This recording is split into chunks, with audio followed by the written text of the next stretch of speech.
We all know that A Song of Ice and Fire is really a romance story. Romantasy, is that the word that people are using? I don't know. I'm out of touch. Regardless of that, all of the most iconic moments in the main series revolve around weddings. The best of Game of Thrones was weddings. The worst of Game of Thrones, also sometimes weddings. And George Martin has teased that there will be more of that in The Winds of Winter. Albeit that tease was a decade ago, so I mean, hopefully it's still good. But I think there is one individual who is very likely to have a very politically important marriage in the Winds of Winter. And today, I want to examine all of the potential options for that union. Specifically, Aegon the Sixth Targaryen is looking poised at the end of A Dance with Dragons to reclaim his throne from the Lannister Baratheon regime, and in so doing, he will likely need a queen to his king. There are, as I mentioned, a ton of different candidates all around Westeros and even one in Essos if a certain plan holds, and today I'm going to go through each of them, evaluate their strengths, weaknesses, and why they might be more or less likely to end up wedding this young supposed Targaryen dragon. Even if he might not be a Targaryen, he is still very likely to be the next king of Westeros, so we are going to determine who the next good Queen Alysanne could be. So, why is Aegon marrying important here? There are two reasons, one of which is political, one of which is personal. Firstly, Aegon's hand is crucial. The Golden Company has landed on Westeros, and at present they have very few, at least declared allies. Duron Martell might end up declaring for them, there are some supposed friends in the Reach, but in terms of great noble houses, they really don't have a ton behind them. A marriage alliance, especially to the new potential king of Westeros, is massive. With that said, there are reasons to keep that idea on hold, as a marriage pact is not necessarily reversible unless you're Maegor the Cruel, which Aegon doesn't seem to be as of yet, but I mean, jury's out. And additionally, he has already kind of promised to someone else. We'll get to that in a second. Additionally, it just makes sense for Aegon's character to marry. From all we know of him, he seems to be a pretty standard, like, teen boy, and teen boys, at least if they're straight, like girls. So it makes sense that he would want to marry some a beautiful maiden from somewhere or another. And I think that that is something that should be considered in assessing people's validity, in addition to the political alliances, their potential chemistry with Aegon.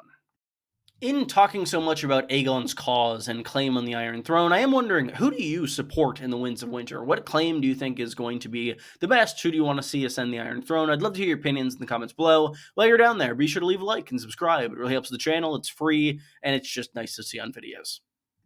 First and foremost, we have that plan that I alluded to, the Fat Man's plan, that changes every time the moon turns. Specifically, Aegon's initial course of action was to go to Meereen and marry Daenerys Targaryen there, and then both Targaryen claimants come back to Westeros together, assumedly both on dragons, and they regain their rightful seat. It's a perfect storybook story. But this plan does not go to plan.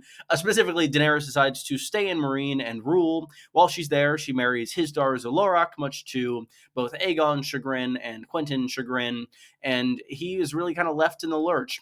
Tyrion advises both Jon Connington and Aegon to go west instead of east, and allow Daenerys to come to them in Westeros. With that said, that is a change to the plan. It does not mean the plan is completely in smithereens. Ideally, at least think in the thoughts of Illyrio, Halden Halfmaester, and Jon Connington, Aegon is still going to marry Daenerys Targaryen for a number of very important reasons. Reason A as to why Aegon would want to marry Daenerys. Dragons. They are a military asset like no other, and given that the only Aegon who's conquered Westeros before made heavy use of dragons, and they're essentially the only reason he was able to do so, this new Aegon would very much be smart to learn from his supposed ancestor. Additionally, Daenerys does have experience ruling before, which could be crucial in terms of just balancing out Aegon, who has been trained very well, but really doesn't know much of actually ruling or commanding anything, though the Battle of Steel could change that. Additionally, Daenerys is this kind of just mythical figure, it seems almost, at least to the realm and probably to Aegon too.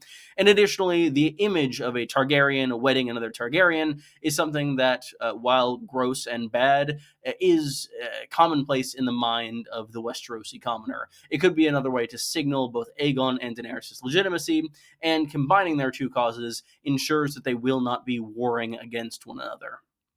There are two pretty major downsides for Daenerys, though. First and foremost is her current geographic situation. Not only is she kind of still in Marine, she's actually in the Dothraki Sea, going further away from Westeros as it currently stands. She'll inevitably come back, but it will take her quite a while to get back to Westeros and to Aegon. Patience is not a virtue for Aegon. We learned that when Tyrion is playing Cyvest with him in A Dance with Dragons, and it seems likely that kind of flaw could end up coming into play in terms of waiting for Daenerys to come to him. We've already seen him grow impatient and charge at something once with his initial coming to Westeros. He might do it again, but the something might not be a continent, but a potential suitor. Additionally, Daenerys is currently wed to Hizdar. I personally think Hizdar is not long for this world. If I had to guess, he'll be executed by the Shave Pate during the Battle of Fire. But additionally, there are a number of other candidates who might be better marriage candidates for Daenerys, most notably the one and only Victorian Greyjoy, who's going to win her hand by claiming a dragon, of course. Well, if not Daenerys, then who? An important person to think about is someone who has married plenty of kings before. Marjorie Tyrell is an interesting case. She married Renly Baratheon, she married Joffrey Baratheon, she married Tommen Baratheon, and in all three of those instances, the marriage assumedly went unconsummated. She kind of has a bad record in that regard. She's a very important house. Tyrells are very crucial in terms of the food supply of Westeros, and if those Tyrells could be swayed to Aegon's side, I think the war would pretty much be over. With that said, Marjorie Tyrell has the issue of currently being wed to Tommen. Well, he might die by the hand of one of the Stand Snakes. It doesn't seem likely that she'll get to meet Aegon until Aegon is already in King's Landing, and I think that somebody else could beat her to the punch there. With that said, there could be an arrangement made. We know, as of Ariel's chapters for The Winds of Winter, the samples that came out also about a decade ago, that Mace Tyrell is currently riding for Storm's End. While he has laid siege to that castle many times, Aegon has said he intends to meet this lord in the field, Lord Pufferfish. So that might intimidate Mace, and should Aegon's force prove worthy enough, or if they already have Storm's End, there could be somewhat of a political alliance formed, perhaps with Mace agreeing to marry his daughter to Aegon, perhaps with an annulment by the High Septon, which could be done because the High Towers are assumedly also in the Reach and could be swayed by the Tyrells. So it's a possibility. I don't think it's particularly likely, though. I think Daenerys is more likely than Marjorie. The third candidate is an interesting one. It's not one that I particularly believe, but there is a fairly strong theory backing it, though I do interpret that theory slightly differently. If we go back to Dunk and Egg, the first of their stories, the Hedge Knight, we come to the tourney of Ashford Meadow, where we see Lady Ashford has 5 champions who are fighting on her behalf. Those 5 champions are said to defend her throughout this entire tournament, and when you're looking at their collection of names, they're quite interesting and bear a pretty uncanny resemblance to something in the main series. Those 5 champions are, in order, Lionel Baratheon, Leo Tyrell, Tybalt Lannister, Humphrey Harding, and Prince Valar Targaryen. If we look at the suitors of Sansa Stark in the main series, we see a pattern matched 1-1. In this instance, Sansa is first betrothed to Joffrey Baratheon, and then there's that secret pact with Willis Tyrell. She's later married to Tyrion Lannister, and then betrothed secretly again to Harold Harding. Harding being the main red flag here. It's a pretty small house in the Vale. So it's a weird thing to call out in Dunk and Egg, and it does make it quite interesting that the final one of these suitors is Valar Targaryen. It makes it seem as though Sansa's final suitor could be a Targaryen. It's also worth noting that there is some element of falsehood in Sansa's suitors. Joffrey Baratheon is not truly Joffrey Baratheon. We know that he's a Lannister, born of incest between Cersei and Jaime, and we know that Aegon Targaryen might not be a true Targaryen. He could be a Blackfyre if certain theories are to be believed. This would create a nice little parallel in the beginning and end of Sansa's supposed Ashford suitors, but personally, I don't see this happening a ton, because I think the main thing we need to look at here is plotline and geography, as Sansa is very much isolated in the Vale in the north right now. I think that if she is going to return somewhere, it will be to the north, and I don't think that Aegon is going to be really looking up there until his conquest is already done. I think by then he would already want to have a queen. Additionally, I think that you could really read Sansa's suitors here in an entirely different manner. Specifically, I think you could also read this as Sansa getting together with Jon Snow at some point in the future, as he is also someone who is falsely claiming to be someone other than a Targaryen, though in his instance he doesn't know. Same with Joffrey. Aegon probably doesn't know he's a Blackfyre either, but in any instance, I think that Sansa is more likely to go north and end up wed to Jon than she is to go south and be wed to Aegon. Before we get to the best and most obvious pick, I think there are two long shots that should also be brought up, those being Cersei Lannister and Marcella Baratheon. Marcella is making her way back to the capital, and she could be a good way to kind of tie into the older regime, get legitimacy from the conquest of the Baratheons and from the Targaryens, and kind of bring these two warring branches of the family together. But with that said, we know that she is not long for this world, given the prophecy given to Cersei, and also the fact that Aegon is probably going to want to tie down the line of succession as quickly as possible. And Marcella is a kid, and that is not an option for at least, I'd say, 5 or 6 years for Aegon.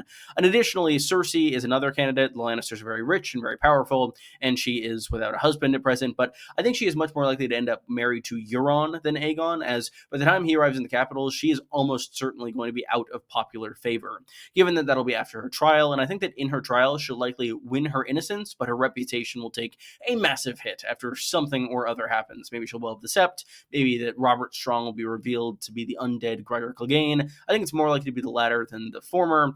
But yeah, I don't think Marcella or Cersei are very likely options at all. I'd say that's like maybe 1 in 100, and I don't think it's good. The main candidate, the person that I think is going to end up wed to Aegon Targaryen, I think by all logical means is the most likely to be wed to Aegon Targaryen, is Arianne Martell, Princess of Dorne. If you look at her two preview chapters of The Winds of Winter, there is a lot signaling that direction there. First and foremost, most obviously, these entire chapters are devoted to her journey to go meet Aegon in Storm's End. She is determined to try to make this alliance or suss out whether or not he is the true Targaryen that he claims to be and who Jon Connington is. And throughout this journey, there are several thoughts that are kind of red flags to the reader as to what is eventually going to happen here. First and foremost, we're constantly reminded by Arielle's typical method of manipulation, that being seducing the men around her. We saw her do it to Aerys Oakheart, who she did have real feelings for. We're reminded of this with Daemon Sand in these chapters, and also her slight crush on Oberyn Martell. And additionally, she even thinks of trying to woo Jon Connington, which, I mean, won't work. Sorry, Arianne. I think that Arianne as a character is someone who is very ambitious, and though she is being very like calculated at this point, she might revert to her old methods of scheming once she is further removed from Doran Martell, who is the person kind of guiding her along this track. Doran very much does not want to be tied down to one regime or another at this point. I think that Arianne getting with Aegon would very much tie them into something, and Arianne might doom their house for doing that. I think a big part of this as well is looking at Aegon's character and who exactly he is. As I mentioned before, Aegon's main characterization so far has been pretty standard teenage boy. And I think that in terms of being a standard teenage boy, he is going to beeline for Arianne because she is there with him and Daenerys isn't, despite Daenerys being the plan. And the Dornish spears are just very useful in this conflict as well. They were untouched by the War of the Five Kings, and they are currently all waiting in the Bone Pass, Bone Way. It's the Bone Way. I forgot the name of that geographic formation for a second. That's also ironic. But regardless, I think that Aegon and Arianne are two characters that very much could work well together. I think that Arianne is definitely a lot smarter than Aegon, it seems, and could be a good way to kind of advance his claim. And I think that she would very much end up clashing with Jon Connington a fair bit, given that Jon Connington already lost one Targaryen prince, at least in his mind, to a Dornish princess. I think that Jon Connington would very much not like Arianne, but I think that Aegon very much would, and I think honestly they'd get along great, and I'd be excited to see that dynamic. Kind of a Rob and Jane Westerling type situation, but where we're in Jane Westerling's head and where Jane Westerling has more to do in the story rather than not really appearing much outside of the brief appearances in Feast and Storm. I also really enjoy the potential parallel provided by Arianne marrying Aegon, that being both of Doran Martell's elder children are doomed by a supposed marriage to Targaryens. Quentyn is roasted alive by dragons in trying to woo Daenerys Targaryen unsuccessfully, and Arianne could bring doom to the Martells should Daenerys descend on Westeros with her dragons, and they end up on the wrong end of the fiery breath. With that said, Dornish citizens have done great against dragons in the past, but Arianne, being in King's Landing likely, would very much be susceptible to being killed by the dragons. With that said, I think that Arianne does have more decent odds than others in King's Landing of surviving the Bells and the final wars against Daenerys. I don't see her going north to fight the White Walkers. Jon Connington is doomed to die. Aegon probably has to die. I could see Arianne surviving through it all. She's a smart character. She is someone who is able to scheme and is actively getting better at that, kind of in a parallel to Sansa, but a bit older. And I think that I hope she survives at the very least. This might just be me hoping, but I don't know. I've always been an Arianne fan, unlike Jon Connington. The climax of A Dance with Dragons epilogue is entirely devoted to establishing Aegon as a real political threat for the reader, and I think that he is going to be the main driving political cause in the South throughout the entirety of this book. He is going to claim the throne, and I think that he will have a queen beside him when he does.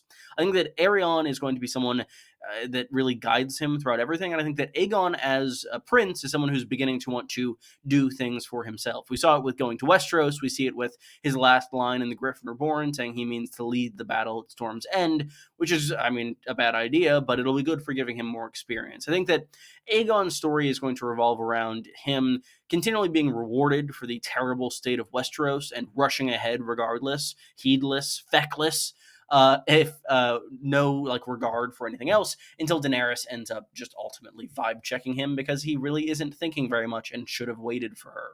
I think that Arion has exhibited some of those flaws before, and I think that the two of them might end up encouraging each other in that regard. And I'm very excited to see how this plotline is going to unfold in The Winds of Winter. Who do you think is going to end up wed to Aegon Targaryen? The one that I didn't mention in this video was Shireen, but I also don't think she's long for this world. I'd love to hear your opinions in the comments. While you're down there, be sure to leave a like and subscribe. It really helps the channel, and it's free. And yeah, I will have many more videos on A Song of Ice and Fire out for you in the near future, and about Dunk and Egg, which I briefly talked about in this video. And yeah, thank you again for your support, and I will see you all in the near future. Goodbye, everyone.